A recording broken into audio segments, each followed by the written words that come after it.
नमस्कार, PTC news देख रहे सभी दर्शकों का स्वागत। मैं हूं आपके साथ अतुल वर्मा, लेकर हाजिर हूं प्रदेश की तमाम खबरों का हाल। बुलेटिन की शुरुआत करेंगे, लेकिन सबसे पहले एक नजर हेडलाइंस पर। मुख्यमंत्री नायब सैनी ने कुरुक्षेत्र में आयोजित विभाजन विभीषिका स्मृति दिवस कार्यक्रम में की शिरकत। देश के शहीदों को याद करते हुए किया नमन। पीएम मोदी के आह्वान पर भाजपा की ओर से निकाली जा रही तिरंगा यात्राएं। प्रदेश के मंत्रियों ने लोगों से घरों पर तिरंगा लगाने का किया आह्वान। डेरा प्रमुख राम रहीम को फरलो देने पर बोले चौधरी बीरेंद्र सिंह, कहा अपने फायदे के लिए राम रहीम को निकालने का रास्ता बना रही भाजपा सरकार। सिरसा के गांव बेगू में मूलभूत सुविधाओं की कमी से ग्रामीण परेशान, सरकार और प्रशासन पर लगाया अनदेखी का आरोप, समस्या के समाधान की मांग। और नारनौल में हरियाणा के पहले दिव्यांशा केंद्र का हुआ शुभारंभ। डीसी मोनिका गुप्ता बोली, अब दिव्यांग जनों को मौके पर मिलेगी सुविधा।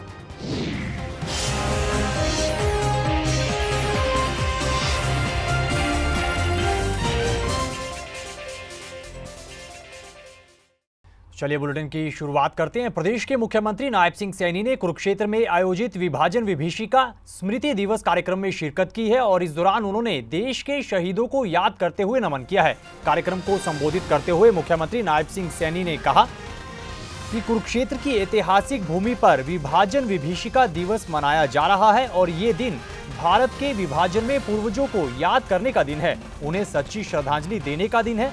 इस दौरान मुख्यमंत्री ने भाजपा की लहर और तीसरी बार नायब सरकार बनने का नारा दिया। कार्यक्रम में राज्य मंत्री सुभाष सुधा, शिक्षा मंत्री सीमा थ्रिका समेत अन्य भाजपा नेता भी मौजूद रहे। कुरुक्षेत्र की ऐतिहासिक भूमि पर विभाजन विभीषिका स्मृति दिवस में उपस्थित हरियाणा के कोने कोने से आए हुए सभी महानुभाव, मातृशक्ति, युवा साथियों, प्यारे बच्चों, आप सबको दोनों हाथ जोड़ करके मैं राम राम करता हूं। आप सबका दिल से धन्यवाद करता हूं। आज हम भारत के विभाजन के बाद हुए रक्तपात में मारे गए अपने पूर्वजों के प्रति श्रद्धांजलि अर्पित करने के लिए हम सब एकत्र आए हैं। उन्हें सच्ची श्रद्धांजलि देते हुए मैं ये कामना करता हूं कि इस प्रकार की जो नरसंहार ये हुआ था, ये दुनिया में इस प्रकार का नरसंहार किसी भी भाग में ना हो, ऐसी मैं परमपिता परमात्मा से प्रार्थना करता हूं। इधर प्रधानमंत्री नरेंद्र मोदी के आह्वान पर देश प्रदेश में तिरंगा यात्राएं निकाली जा रही हैं। 4 तस्वीरें हम आपको टीवी स्क्रीन पर दिखा रहे हैं, जहां पर तिरंगा यात्राएं निकाली गई हैं। करनाल, फतेहाबाद, फरीदाबाद और नूह की ये तस्वीरें हैं, जहां पर भाजपा की ओर से शहर भर में तिरंगा यात्रा निकाली गई है। करनाल के कर्ण स्टेडियम में हर घर तिरंगा यात्रा आयोजित हुई, जहां पर राज्य मंत्री सुभाष सुधा मौजूद रहे। वहीं फरीदाबाद में पुलिस कमिश्नर के नेतृत्व में पुलिस विभाग द्वारा तिरंगा यात्रा निकाली गई। इसमें केंद्रीय राज्य मंत्री कृष्णपाल गुर्जर मौजूद रहे। इसके अलावा नूह और फतेहाबाद में भी तिरंगा यात्रा निकालकर लोगों से अपने अपने घरों में तिरंगा लगाने का आह्वान किया गया। पूरा देश आज आजादी के जश्न में जो हम स्वतंत्रता दिवस मनाते हैं, उस जश्न में पूरा देश डूबा हुआ है। ये तिरंगा यात्रा है उन लोगों के लिए जिनके कारण हमको आजादी मिली, जिनके कारण आज हम आजादी की सांसें ले रहे हैं, ये सब उनको समर्पित है। तिरंगा हमारी आन बान और शान का सूचक है और इसके जो 24 तिल्लियाँ इसमें बनी है वो देश की प्रगति का सूचक है और वो बताता है कि 24 घंटे हमें प्रगति और उन्नति की ओर सोचना है और जो विकास है उसको बढ़ावा देना है, ताकि देश का नाम विदेश में और अच्छी तरीके से फैले और वहाँ उनका गुणगान हो। जी, हम लोग जो तिरंगा है वो हमारे लिए एक बहुत बड़ा सोर्स ऑफ प्राइड है और जैसे कि कल हम सभी जानते हैं कि हमारा स्वतंत्रता दिवस भी है, तो इसी को मार्क करने के लिए एक हम लोग पिछले 3-4 दिन से तिरंगा यात्रा जो है, ताकि जो युवा है, यूथ है और सारी पब्लिक है, उसका जो देश का जो पेट्रियोटिज्म का फीलिंग है और जो हमारी देश का जो प्रतीक है, ये जो नेशनल फ्लैग है, इसके लिए मन में प्राइड और जो एंथुजियाज्म है उसको जनरेट करने के लिए हम लोग ये तिरंगा यात्रा आज निकाल रहे हैं।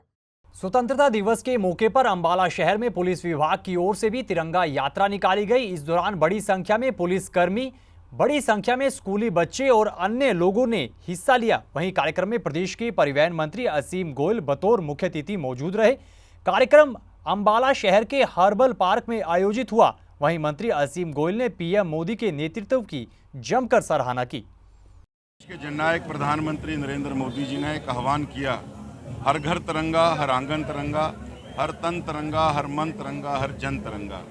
और तिरंगा हमारी आन बान शान है, भारत का सर्वोच्च मान है और ये भावना हर युवा के अंदर, हर नागरिक के अंदर बढ़नी चाहिए और मजबूत होनी चाहिए। और आज युवा जिस प्रकार से भारत युवा राष्ट्र है, पूरे दुनिया के अंदर भारत का स्थान युवाओं के नाते नंबर 1 पे है और युवा जब इस तिरंगे की आन बान शान के लिए अपने जीवन को न्यौछावर करेंगे, निश्चित रूप से भारत को विश्वगुरु बनने से कोई रोक नहीं सकता। ये एक ऐसा सामाजिक आह्वान है, राष्ट्र का आह्वान है, जिसको आज ना अंबाला ही नहीं पूरा देश मना रहा है। 11 अगस्त से लेकर आज 14 अगस्त तक लगातार देश के हर कोने में, हर जिले में जो है इस प्रकार की यात्राओं का आयोजन हो रहा है और ये आगे भी होता रहेगा। आज हमने एक निश्चित जो रूट रखा है, उस रूट के नाते जाएंगे और कल 15 अगस्त का पावन पर्व है, सबसे बड़ा, मैं तो कहूँगा लोकतंत्र का सबसे बड़ा पर्व है, इसको हर भारतवासी मनाता है। तो आज आह्वान भी है कि कल के इस लोकतंत्र के पर्व में सब बढ़ चढ़ के हिस्सा। इसी कड़ी में बहादुरगढ़ में भी भाजपा की ओर से तिरंगा यात्रा निकाली गई। कार्यक्रम में भाजपा के राष्ट्रीय सचिव ओम प्रकाश धनखड़ मौजूद रहे, जिन्होंने प्रधानमंत्री नरेंद्र मोदी और मुख्यमंत्री नायब सिंह सैनी के नेतृत्व का जिक्र किया। कार्यक्रम की शुरुआत तिरंगा यात्रा रेलवे रोड से शुरू होकर शहीद स्मारक पर संपन्न हुई। वहीं ओम प्रकाश धनखड़ ने कहा कि आजादी के अमृतकाल में नया भारत बनाने के लिए युवा संकल्प लें। उन्होंने तिरंगा यात्रा के तहत प्रदेशवासियों से अपने अपने घरों में तिरंगा लगाने का भी आह्वान किया। देशभक्ति का जज्बात और उन जज्बातों से सरोबार युवा जिन्होंने आज़ादी दिलाई और आज़ादी के लिए अपना सर्वोच्च बलिदान दिया, उन्हीं शहीदों को याद करने के लिए और उस देशभक्ति के जज्बातों को मैं कहूँगा कि एक तरह से जब स्वतंत्रता का दिन आता है तो वो शिखर पर होते हैं और इसीलिए युवा तिरंगा लेकर निकलता है, उन जज्बातों की अभिव्यक्ति करता है कि जिन भावनाओं से आपने इस देश को आज़ादी दिलाई थी और इस देश की जो सॉवरेनिटी है, इस देश का जो 75 वर्ष से भी अधिक समय का एक आज़ादी का काल पूरा हुआ और अब अमृत महोत्सव चल रहा है 78 में। अब हम जो है 2047 ये 25 साल अमृत काल के लेकर चल रहे हैं और इस अमृत काल में एक नया भारत बनाने का संकल्प लेकर युवा निकलता है और इस जवार के साथ, इस जज्बात के साथ कि भारत की सॉवरेनिटी, भारत की स्वतंत्रता, भारत की मजबूती दुनिया में सबसे अच्छी हो, इसका प्रण लेता है, संकल्प लेता है। इसलिए मैं कहूँगा कि तिरंगा यात्रा पूरे भारत में अब एक त्योहार बन गया है, उत्सव बन गया है। हर घर तिरंगा, मोदी जी के ने एक नया संकल्प देश को दिया है कि हमारा देश इस समय जो है देशभक्ति के भावनाओं से सरोबार हो जाए। खबरों में आगे बढ़ेंगे, अगली खबर का जिक्र करेंगे। डेरा प्रमुख राम रहीम को एक बार फिर फरलो देने पर कांग्रेस नेता चौधरी बीरेंद्र सिंह ने बयान दिया है, अपनी प्रतिक्रिया दी है और भाजपा सरकार को जमकर आड़े हाथ लिया है। चौधरी बीरेंद्र सिंह ने कहा कि भाजपा सरकार अपने फायदे के लिए राम रहीम को निकालने का रास्ता बना रही है। वहीं उन्होंने कहा कि भाजपा सबसे बड़ी पार्टी होने का दावा करती है, लेकिन जमीनी हकीकत कुछ और ही बयां कर रही है। मैं इसीलिए तो कह रहा हूँ कि जिस पार्टी की कोई मान्यता नहीं, कोई सिद्धांत नहीं, कोई नैतिकता नहीं, ये छोटी छोटी चीज़ों से लगता है कि कौन कहाँ कितने स्तर की राजनीति करता है। यानी आप एक बड़ी पार्टी होने का दावा करती है बीजेपी, तो बड़ा होना भी सीखो। क्या फायदा अपने फायदे के लिए निकाल लेगा जी वो फरलो? नहीं, और क्या नुकसान के लिए। सिरसा जिले का गांव बेगू इन दिनों मूलभूत सुविधाओं से काफी महरूम है, जिस कारण ग्रामीणों को काफी परेशानियों का सामना करना पड़ता है। ग्रामीणों ने बताया कि गांव में सड़क से लेकर छोटे रास्ते पूरी तरह से टूट चुके हैं। पीने की पानी की कोई सही ढंग से व्यवस्था नहीं है, जिस कारण उन्हें काफी परेशानियों का सामना करना पड़ता है और बारिश के सीजन में तो और भी समस्याएं झेलनी पड़ती हैं। वहीं ग्रामीणों ने गाँव के लाल डोरे में होने और मालिकाना हक ना मिलने का भी जिक्र किया है। ये जब इनको पता है अभी बरसात का मौसम है, 2 महीने हो गए इन्होंने सड़क उखाड़ के फेंक दी जी। आप ये देख सकते हो कितना चिक्कड़ हुआ पड़ा है, कितनी गाड़ियाँ वहाँ खड़ी हैं। यहाँ पे पीछे 200 घर है कम से कम डानी पे, पीर बाबा की डानी है पीछे, और 20 घर यहाँ पे होंगे, 20 घर पंप के परली तरफ होंगे। सभी बच्चे परेशान हैं। जो बच्चे स्कूल में जाते हैं, किसी की बाइक गिर जाती है, किसी की ऑटो गिर जाता है जी। ये हमारे मेंबर साहब हैं, ये हमारी पीर बाबा डानी से सभी आए हुए हैं, ये हमारी माता बहनें हैं। जो बच्चे रोज़ परेशान होते हैं जी। कितने दिन हो गए ये सड़क? ये इनको 1.5 से लेके 2 महीने हो गए जी। तो आखिर क्यों नहीं बन रही है? बस ये कह रहे हैं अभी बारिश रुक जाए, बारिश रुक जाए। अगर बारिश रुकनी तो उखाड़ी क्यों इन्होंने जी? जो ईंटें लगी हुई थी वो और उखाड़ के ले गए जी। वो इन्होंने बेच दी। कम से कम ईंटें तो ना उखाड़ते। फिर ये अगर कहते हैं अभी आगे नहीं बनी, ये पंप की तरफ से शुरू कर दें।